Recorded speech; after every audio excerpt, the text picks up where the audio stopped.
I've got 8 questions listed here. I roll the die 3 times, and whatever you land on is what you get to start at least. Number 2 is TV time. If you could pick one TV show to guest star on, what show would you pick and why? If it's not currently running, I'm going to have to say That's So Raven. I just always wanted to hang out with them so badly. Like my whole life, I just wanted to be in that friend group. What about if you had to participate on a game show? What game show would you pick?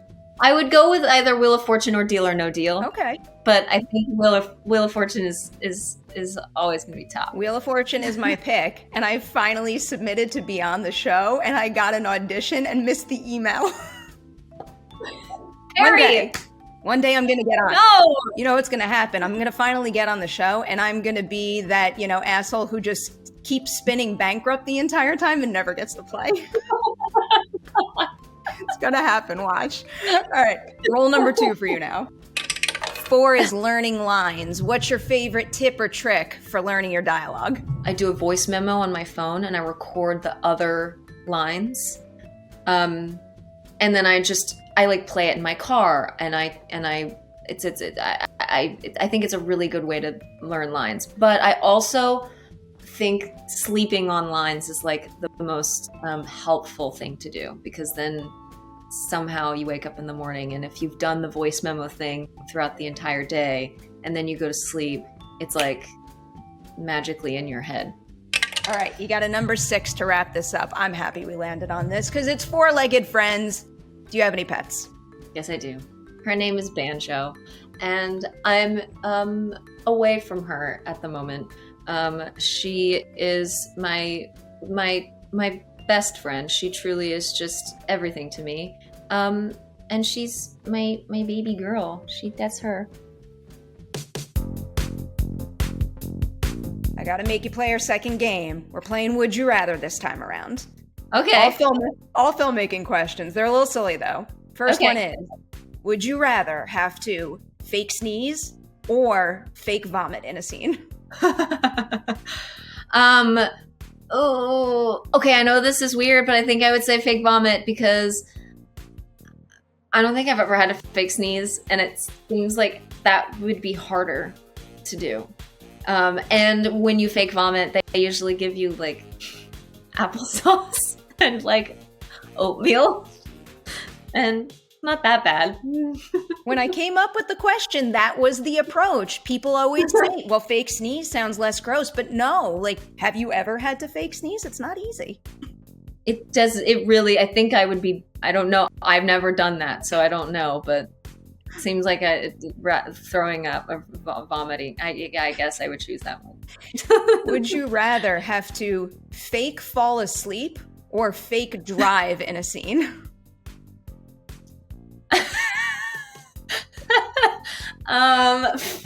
These are so funny, Perry. Did you come up with these? I did. Okay, these are so great. These really make me happy. Fake fall asleep. So like you have to watch me fall asleep in a scene. I feel like I could also say either fake fall asleep or fake wake up, because it feels like it's so hard to actually do that in a believable way. Fake waking up is so hard to do. Okay, so I've had to fake drive before, and it is really hard, especially when you're doing a scene. You almost forget you're driving, and you can't, and then all of a sudden you're doing a scene like this, and you're talking, and you're like, I haven't looked at the road for 5 minutes. I think, but it is still, if you continue to remind yourself that like, okay, I'm supposed to be driving, and I'm just supposed to look forward. That's probably easier. I don't know. I'm really taking these questions seriously, Perry, and this is supposed to be like rapid fire. But I would go with driving, because fake falling asleep is hard, because I constantly am having a hard time like keeping a straight face too. So I start laughing at myself because I don't take myself seriously sometimes, and so like that's also a struggle. So I think fake driving. Hello, everyone. Welcome back for a brand new episode of Collider Ladies Night. I don't like to play favorites, but in this case, I kind of have to because I have one of my absolute favorites on the show, Kaitlyn Dever. Hi, Perry. You're the best. You're the best. So, as someone who really wanted to be on a Disney show originally, because I feel like when I talk to a lot of people who started out really young, I usually get stories about how hard it can be to go from being a child actor to having the industry look at you like, you know, an adult building a career. But you kind of never did that Disney Channel type project. You jumped right into the more mature films and shows. So was that never an issue for you? And were those the kinds of projects you were happy getting early on? I had my fair share of Disney auditions that I was distraught over not getting, and fair share of so many other auditions that I didn't get. And the things that I did end up doing were just not by choice, but just literally just pure happenstance and people, you know, putting their faith in me and trusting my audition and putting their trust in me. I mean, literally just that. Early on auditioning for Justified, for example, like I think that audition in particular stood out in a big way because I was 12 when I auditioned for it, and the things I was auditioning for at that time were not Justifieds. They were, you know, they weren't like, what's the word I'm looking for? I guess they weren't at that level yet. I had never done that sort of like character work, I guess I should say. And, or completely changing myself, you know, for an audition or for a role. And so that opportunity doesn't really come around for a 12-year-old. So I was just so excited to do something like that at that age. So I think that there was a little bit more, like passion going into that audition. So maybe that's what helped me there. But I think I just fell in love with that role, and like I wanted it so badly, so I went for it. We were talking a lot about auditions last time, and you brought up the fact that you used to and maybe still kind of get nervous for auditions. Do you remember the audition that you were most nervous for, whether it was for better or worse? I remember being really nervous for one, and it was for another American Girl movie. I ended up doing an American Girl movie later. But before Chris's Stand Strong, I auditioned for another, I want to say it was, I forget her name. It was one of the other American Girl movies, and it came out before Chris's Stand Strong. And I went in there, and I used to get so nervous, like so brutally nervous that my heart would start beating so fast that I couldn't even hear what I was saying anymore.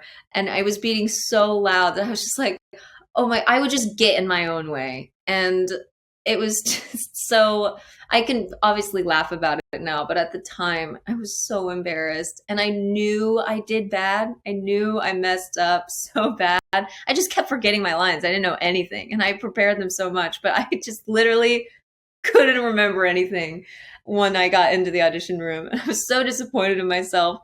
But at the end of it all, you know, I'm walking out of the audition room. I'm like, God, I'm walking out. And I thought, you know what? Let me just end it on a high note. And I go to the casting director and I say, did I do good? And she goes, oh, yeah, you did great. I'm like, yeah, great. And I'm like, shut the door. I'm like, that didn't make me feel any better about this situation, but we move on. To flip that around a little, what ultimately helped calm those nerves? Is there any, you know, a technique or a piece of advice that you received that kind of changed the game with how you process that kind of pressure?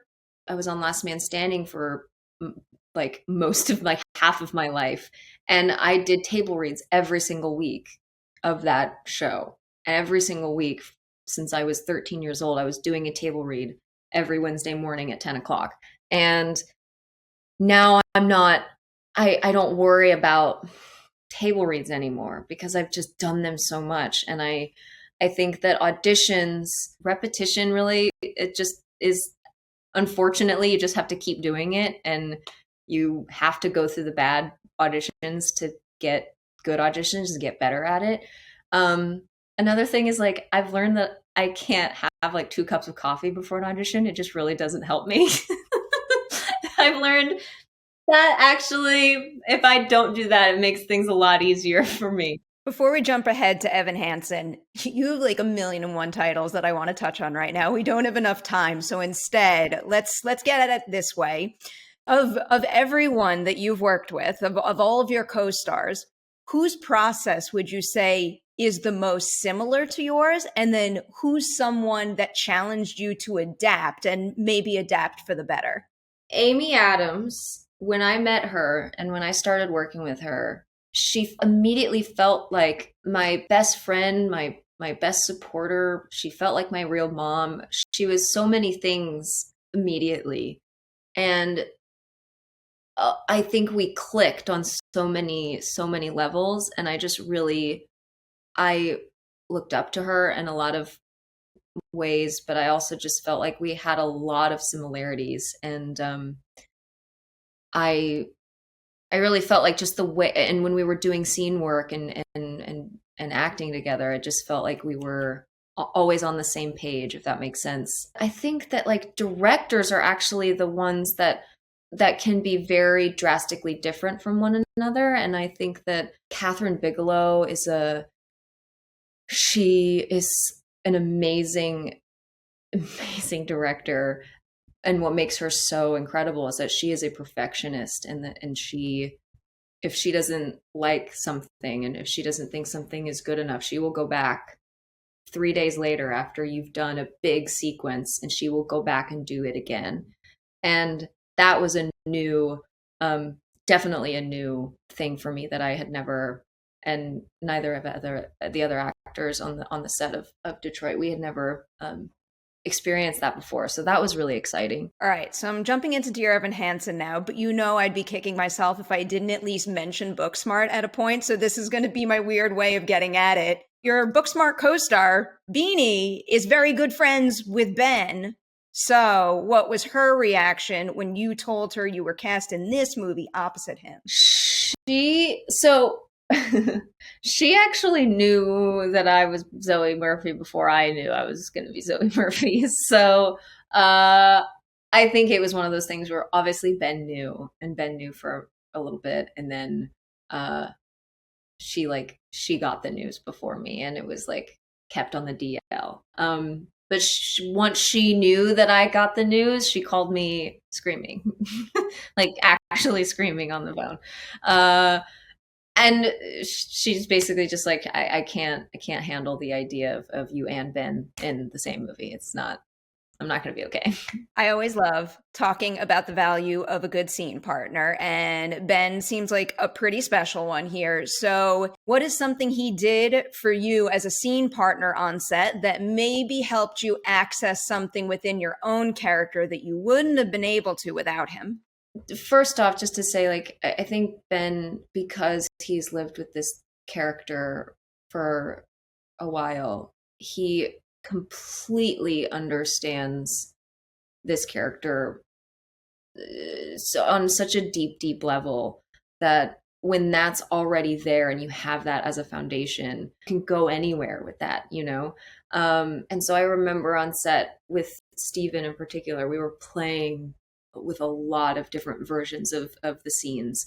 And that was really, really exciting. And I think Ben was always just really, really down to do that. But I think what I love actually about like, I am not the type of person to like really, really stay in a scene unless it like really, really calls for it. If it's like a really super emotional scene, and I may want to like, you know, stay a little quieter that day and keep to myself. But in general, I'm like laughing like right before they call action. So Ben is one of those people too. I really appreciated that about him, is that we were constantly giggling and joking around before we were doing scenes together. And it just keeps everything light, and it keeps everything really, really loose, and it takes you out of like overthinking something too much. And I was able to like again, because I was nervous. I was like a new member of the team coming into this, you know, widely loved story. And I was incredibly nervous. And Ben was, from day one, just from the moment we left Los Angeles to go to Atlanta together. I mean, we literally flew to Atlanta together. He was immediately like super comforting and welcoming, and just every day on set just was exactly that. I must let you go. I could talk to you for way too long, but I you've got know. lots of things to do because you have a big movie coming out, Dear Evan Hansen, in theaters September 24th. Huge congratulations on that. And I can't wait until I have an excuse to talk to you again soon. I can't wait to talk to you again soon, Perry. It's always a pleasure.